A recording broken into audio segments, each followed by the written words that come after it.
Selamat sore Pak. Sore. Bagaimana nih Pak? Enak ngopinya Pak?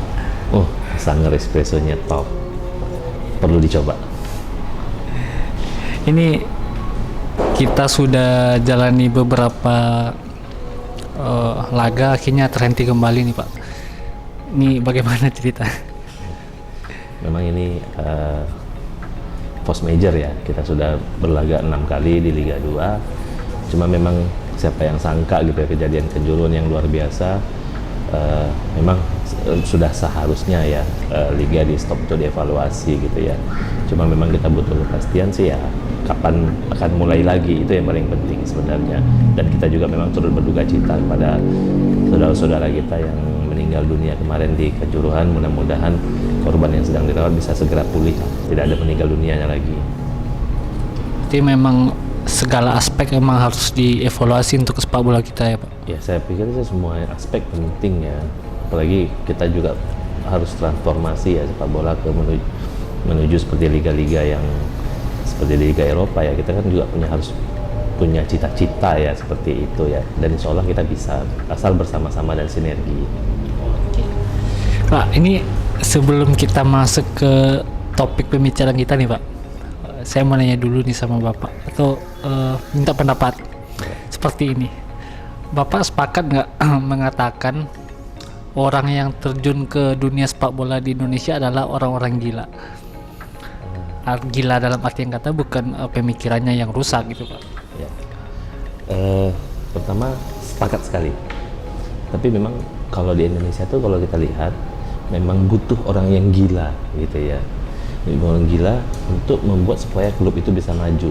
Kenapa? Kalau klubnya tidak dicintai oleh pemiliknya dan supporternya, berat untuk maju.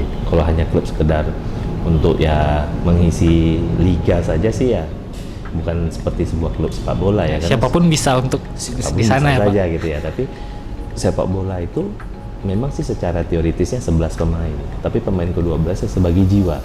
Nah, itulah supporter. Jadi kalau misalnya ada sebuah klub tidak ada supporternya ya seperti apa ya? Mending main PS sih sebenarnya. Ini Bapak kira-kira bergelut di dunia sepak bola ini udah berapa tahun ini Pak? Sebenarnya sih pas mulai bekerja saja ya. Kebetulan saya alhamdulillah lulus di Semen Padang waktu ya, setelah kuliah sempat bekerja di tempat lain, tapi habis lulus Semen Padang, dan di situ saya baru mengenal sepak bola nasional gitu ya. Dan ternyata Semen Padang luar biasa pencintanya di Sumatera Barat kayak gitu, yang saya membuat saya dapat kebetulan pernah diajak sama teman nonton di Stadion Haji Agus Salim. Nah, aura stadion dan suara stadion itu yang membuat saya jatuh cinta dengan sepak bola. Berarti dulu belum mengenal tim sepak bola Semen Padang ini berarti dulu Pak? Belum, sama sekali belum. Dan saya juga nggak terlalu mengenal sepak bola nasional. Berarti Jatuh cinta pertamanya di Semen Padang FC. Berarti dulu belum, dalam kata tanda kutipnya Pak, tidak menyukai sepak bola, atau memang saya nggak, ya pasti sepak bola gitu Pak? Namanya olahraga pasti suka ya, mungkin ya, apalagi waktu kita SMP SMA. Kebetulan bapak saya juga suka olahraga gitu ya, tapi memang bukan olahraga sepak bola gitu. Jadi tapi bukan sesuatu yang lazim gitu, apalagi kebetulan saya lahir besar di Lok Semawe yang memang sih ada klub gitu ya, PSLS gitu ya, Lok Semawe gitu ya, tapi nggak terlalu familiar di tempat kita gitu ya, sehingga ya tidak pernah mengikuti dan juga nggak pernah ngupdate dan lain-lain. Dan mungkin orang sering baca tabloid bola dulu atau apa. Kalau saya malah bacanya tabloid otomotif gitu kan, sehingga nggak benar-benar nggak tahu. Dan saya kenal Semen Padang itu klubnya memang pada saat saya bekerja di Semen Padang. Itu kan dalam mengatakan bahwa Bapak itu kan mengenal dari pas nonton sepak bola di Agus Salim berarti ya, Pak. Untuk terjun ke dalam klub bola sendiri itu kapan tuh Pak? Nah, jadi sedikit cerita, gara-gara saya sering nonton Semen Padang berlaga di Agus Salim, kan lama-lama jatuh cinta tuh. Bahkan termasuk klub favorit saya. Kenapa Liverpool? Karena sama-sama The Reds dengan Kabau Sira. Jadi saya jatuh cinta duluannya ke Kenapa nggak ke MU saja Pak? Kenapa tidak ke MU saja gitu? Waduh, saya nggak bisa jawab. Tapi saya suka dengan karakter Liverpoolnya gitu ya, dan supporternya, itu dia. Karena dia sejalan seperti, walaupun dalam tanda kutip mungkin kurang ada mungkin banyak catatan gitu ya, tapi saya senang dengan klub yang supporter dan klubnya itu fanatismenya tinggi gitu, termasuk juga Semen Padang. Nah, jadi karena sering nonton sejak 2005 sampai ternyata mungkin dilihat oleh manajemen Semen Padang, ini mungkin si Win ini kok kerjanya cuma nonton-nonton aja ya, kita kasih tugas tambahan lah dia. Nah, itulah awalnya cerita sehingga saya disuruh megang awalnya dari Panpel dulu. Tahun berapa ya Pak? 2010-2011 itu ya. Berawal dari Panpel berarti Pak? Berawal dari Panpel, habis itu sempat Panpel apa?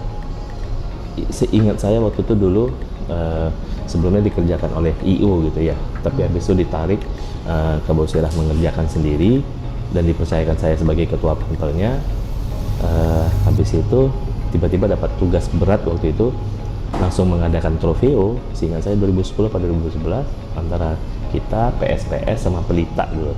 Tapi karena alhamdulillah sukses, tiba-tiba langsung ditawarkan Semen Padang main lawan timnas, ingat saya waktu dulu timnasnya bagus sekali waktu itu. Ya, waktu Semen Padang lagi bagus-bagusnya itu Semen ya Pak. Padang lagi bagus-bagusnya. Malahan pernah Timnas dibilang juga bagus-bagusnya. apa kayak separuh jiwa timnas itu adalah pemain Semen Padang dulu. Benar. Jadi waktu itu alhamdulillah kalau nggak salah SCTV yang mengadakan kita. Itu pengalaman pertama saya menyiapkan sebuah pertandingan bersama teman-teman gitu ya, teman-teman Panpel. Dan alhamdulillah disiarkan di SCTV dan alhamdulillah sukses waktu itu. Nah, sejak itulah tidak putus-putusnya gitu ya, terlibat di Semen Padang FC secara organisasi Ya, gitu ya. itu mulai bergelut di dunia sepak bolanya waktu Betul, itu Pak. betul. Dan kebetulan karena di Panpel, tapi di organisasi Kabo Sirahnya, saya disuruh koordinator supporter. Oh, Kita jadi pernah jadi koordinator supporter dulu Pak? Pernah. Jadi saya pernah jadi koordinator supporter dan malah di situ saya dekat dengan teman-teman supporter kita saat ini. Yang dulu kan mohon maaf lah ya, namanya juga supporter masih belajar, dulu itu kan masih ada masih ada mungkin internal konflik gitu ya, Ya, gesekan-gesekan lah gitu ya Pak. Gesekan dan lain-lain, tapi alhamdulillah semakin lama supporter kita juga semakin dewasa ya, dan sekarang supporternya 2 jempol. Itu Pak kan sudah dikatakan ya Pak mulai memasuki ke dunia sepak bolanya ya Pak. Apa kira-kira hal yang emang membuat Bapak ya saya pengen nih terjun ke dunia sepak bola ini? Kalau udah bicaranya jatuh cinta ya rasanya apapun akan dilakukan gitu ya. Ya bahkan dalam tanda kutip misalnya pada saat pengen nonton gitu kan, pokoknya setiap Semen Padang main tuh, wah ini pokoknya Semen Padang main nih, gimana kerjaan di pabrik atau di perusahaan itu ya, gimana caranya diakalin gitu ya kalau bisa. Kebetulan saya waktu itu masih di pabrik, pokoknya intinya bagaimana pabrik itu aman sehingga kita bisa nonton bola bareng-bareng gitu ya, mendukung langsung Semen Padang di Agus Salim.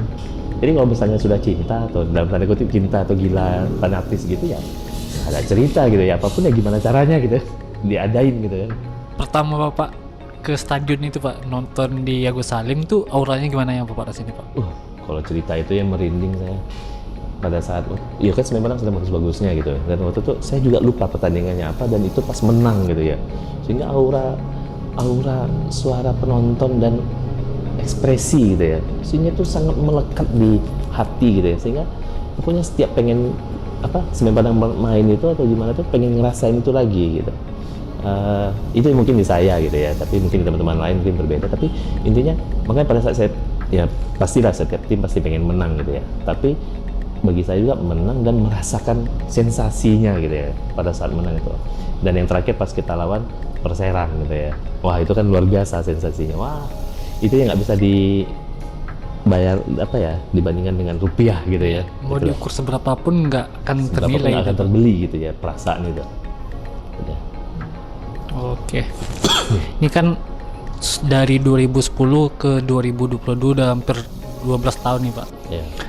Kita pernah berada di puncak tertinggi itu kan pernah di AFC juga kita Pak. Ya. Itu Pak terlibat di sana tuh Pak. Jadi waktu AFC karena pertandingannya skalanya internasional sehingga ketua Panpelnya itu waktu itu langsung dipegang oleh CEO waktu itu Pak Rizal Anwar. Tapi pelaksana di lapangannya secara beberapa orang itu ada saya, mungkin ada kenal Roni Swatril, ada juga Pak Le yang sekarang Lena Fadli, dan bersama jajaran kita semua lengkap waktu itu. Nah waktu itu bagaimana kita mengusahakan meyakinkan tim AFC yang di Malaysia itu bisa menerima kondisi Stadion Haji Agus Salim, sehingga kita pengen menggelar pertandingan di sini gitu. Jangan sampai kita terpaksa main di luar gitu ya. Nah waktu itu satu saja pesan Pak Irizal waktu itu. Dia rapat bersama kami, ada saya, ada yang beberapa teman-teman yang lain, ada itu pesannya cuma satu, bagaimana kalian usahakan Semen Padang bisa berlaga di Haji Agus Salim Padang pada saat AFC. Dah, itu aja pesannya beliau. Itu tahun 2013 kan Pak? 2013. Nah Pak, kalau kita melihat Stadion Haji Agus Salim yang sekarang itu Pak, itu kan seandainya misalkan sekarang kita di AFC dan kondisi stadion sekarang pasti mungkin ya jauh pembenahan seperti itu Pak. Nah kira-kira kalau 2013 itu Pak, kok bisa kita main di Padang seperti itu Pak? Oke. Jadi memang kita diberi kesempatan ya sama AFC waktu itu, ada perwakilan dari AFC datang, ada dari seingat saya dari Korea sama dari Malaysia waktu itu, dari kantor pusatnya AFC memverifikasi stadion. Nah kita bantu jelaskan dengan ini, dan kita sampaikan harapan masyarakat Sumatera Barat itu bahwa jangan sampai Semen Padang berlaga di AFC itu di luar kandangnya Semen Padang yang karena kan gitu. cuma nama klubnya yang ikut ya Pak? Iya, cuma nama klubnya ikut, tapi kita juga pengen merasakan aura AFC itu bersama masyarakat Sumatera Barat seluruhnya gitu ya. Dan memang waktu itu banyak listnya, banyak sekali catatannya, dan bahkan saya ingat waktu itu ada satu peristiwa gitu ya, sampai ya memang dalam tanda kutip jadi harus diakalin gitu ya. Tiba-tiba si Meskom mungkin ya, atau pengawas pertandingannya, saya ingat waktu itu kalau nggak salah beliau dari Bahrain datang ngecek gitu. Kebetulan dicek tinggi gawang, bedanya cuma setengah senti tingginya itu, dan dia tidak mau terima. Nah jadi semalaman lah kita mikir bagaimana caranya, nggak mungkin lah gawangnya dibongkar kan begitu ya. Iya, karena besok udah mau kick off ya Pak? Karena besoknya kick off gitu ya. Jadi sehingga pas malam itu berkumpul sama teman-teman, kita sambil refreshment lah gimana caranya. Ada yang ingat juga gitu, maksudnya diusulin ya udah tanahnya aja kita press Pak, kan begitu ya. Mungkin idenya simple, tapi mungkin ide gila atau seperti apa, tapi faktanya alhamdulillah waktu itu mesin teman minta bantu dengan teman-teman pabrik, dibawain mesin compact gitu ya, dan kita compact yang di daerah gawang itu sudah agak sedikit padat. Dan jam 12 siang waktu itu kita kick off-nya jam setengah 4 ya kalau nggak salah saya, jam 12 siang matchcop-nya datang, dia cek approve untuk tanding. Di situ perasaannya luar biasa gitu ya. Kelelahan kita selama malaman suntuk itu mikirin itu terbayar gitu dengan diizinkannya kita berlaga AFC seperti itu. Nah di AFC ini sendiri kita kan boleh dikatakan kita salah satu tim Indonesia yang cukup superior gitu Pak. Betul. Sampai Perempat itu final ya. Berarti itu kan boleh dikatakan kita memiliki tim yang superior gitu Pak. Betul. Itu Bapak melihat sendiri tim itu gimana tuh Pak? Sebenarnya saya menilai begini, proses sebuah tim itu kan butuh waktu untuk membuat kompak gitu ya. Dan saya melihat perjalanan dari divisi utama sampai Semen Padang FC promosi ke ISL, itu saya melihatnya memang timnya tidak terlalu banyak berubah. Terutama komposisi asingnya, ya mungkin pasti adalah satu atau dua gitu ya. Pasti ada perubahan ya Pak? Pasti ada perubahan, tapi secara secara keseluruhan tuh tim itu solid. Nah, jadi memang sebenarnya setiap tim gitu ya, apapun timnya, baik sepak bola, mungkin basket atau yang lain-lain, memang butuh suasana yang kompak, solid, dan yang lain-lain itu, sehingga baru bisa mencapai tujuan. Tapi pasti konsekuensinya adalah butuh waktu sebenarnya. Nah, makanya puncak di dua AFC itu adalah memang puncak hasil yang telah kita jalani selama ini. Nah, ini yang mungkin juga harus harus kita mulai berbenah juga kepada tim kita ya. Bongkar pasang boleh, tapi juga jangan merubah struktur intinya, karena begitulah kurang lebih. Kecuali kalau membangun tim itu sendiri butuh proses yang lama. Apalagi merekatkan dua ini ya, apalagi 11 orang ya. Kalau 11 orang saya pikir juga pasti butuh waktu kan untuk membuat chemistry di antara mereka kan begitu. Nah, itu kan katakanlah dulu nih Pak, kita kan pemain kita tuh boleh dikatakan siapa sih yang kenal pemain si A gitu, siapa sih yang kenal pemain si B. Tapi ketika dia sudah di Semen Padang kan namanya langsung naik gitu Pak. Betul. Jadi saya melihat begini, bedanya Semen Padang dengan klub lain gitu ya. Tapi memang saya juga pastilah masing-masing klub punya karakter sendiri gitu. Tapi Dan kekurangannya. kelebihan dan kekurangannya. Tapi saya melihat Semen Padang itu kelebihannya adalah rasa kekeluargaannya. Jadi klub ini tidak hanya sekedar klub bola, tapi mereka bergabung dengan Semen Padang itu, mereka bergabung ke sebuah keluarga besar dari Semen Padang gitu ya. Sehingga tidak hanya kehidupan di dalam lapangan saja, tapi kehidupan di luar lapangan juga itu juga harus dibentuk chemistry-nya. Apalagi beberapa pemain yang membawa keluarga kan gitu ya. Nah, itu memang harusnya menjadi motivasi dan juga perlu di-maintain kondusifnya kan gitu kan. Nah, itu yang membedakan kita dengan klub lain gitu. Dan kebetulan juga kan antara mes dengan tempat latihan itu kan menjadi satu tempat gitu ya. Sehingga waktu bertemunya tuh semakin sering gitu ya. Memang sih ada plus minus. Kalau kondisinya tidak kondusif akan beresiko. Tapi pada saat kondisinya kondusif, itu akan membuat ikatan yang sangat erat antar pemain. Kenapa saya bertanya begitu Pak? Karena terkadang kita kan netizen ini kita nggak tahu nih Pak julidnya gimana itu. Karena banyak sih yang berseliweran kan seperti ini Pak. Semen Padang itu dia beli pemain, terus namanya udah besar, habis itu dijual seperti itu. Sedangkan nih Pak, yang saya tahu saya di Indonesia itu sistem transfer seperti liga-liga Eropa itu belum bisa kita terapkan seperti itu. Karena kita kan paling hanya kontrak 1 atau 2 tahun seperti itu kan. Kalaupun ada peminjaman, palingan hanya beberapa klub yang berani meminta fee gitu. Betul. Selebihnya ya silakan kalau mau pakai dan gajinya ditanggung oleh si klub peminjam seperti itu Pak. Ini bagaimana tanggapannya Pak? Jadi memang pertama, kenapa kondisi seperti itu ya? Tidak di kita sebenarnya, hampir di seluruh klub gitu ya. Kenapa tidak mau mengontrak jangka panjang? Karena pertama adalah kepastian liga. Setiap tahun kita pasti menunggu kepastiannya kapan bergulir.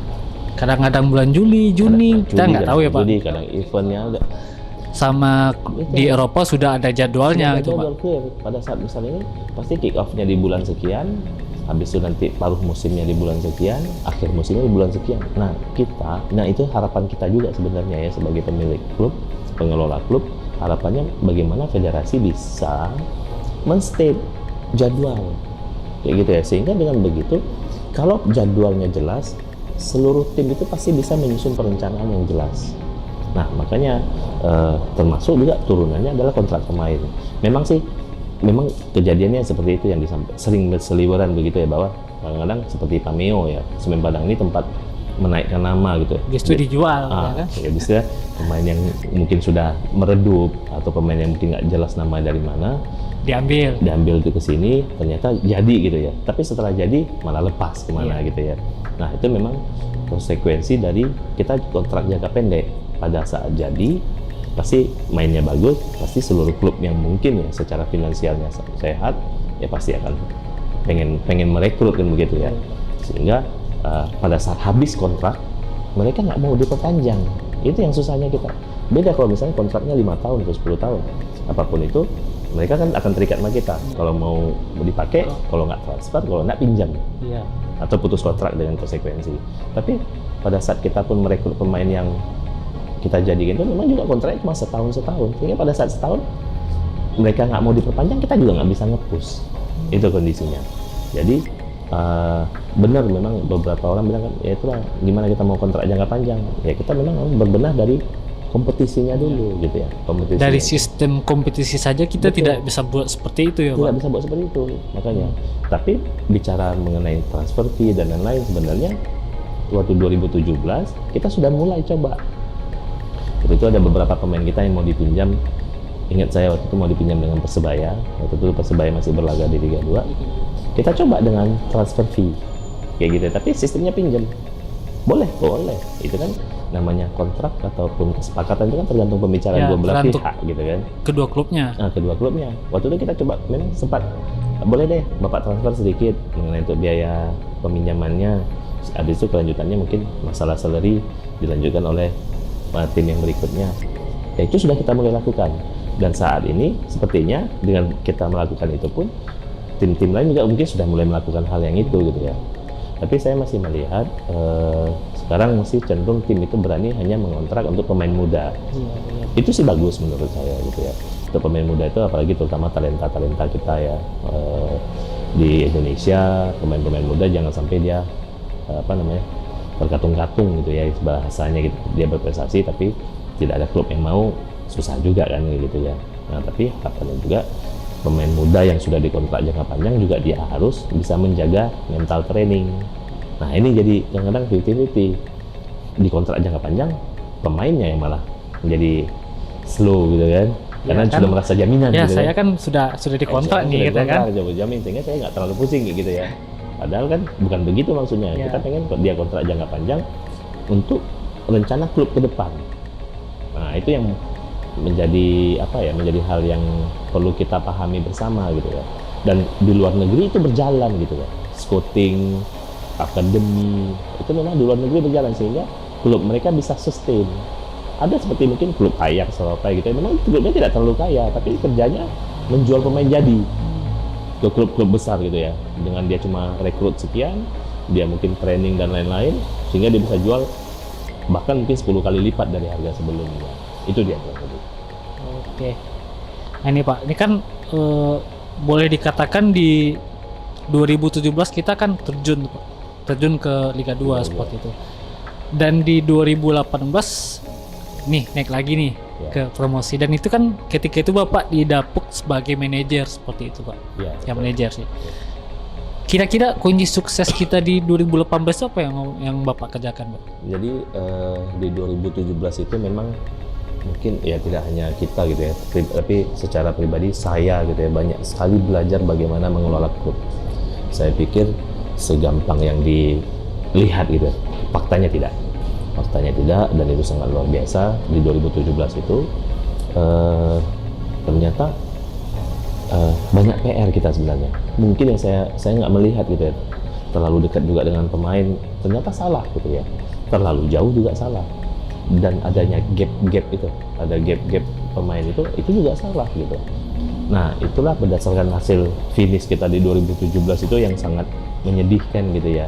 Kita nyaris tidak degradasi, bukan nyaris degradasi. Malahan degradasi di kandang sendiri kita Pak. Iya. Dan itu hasilnya menang.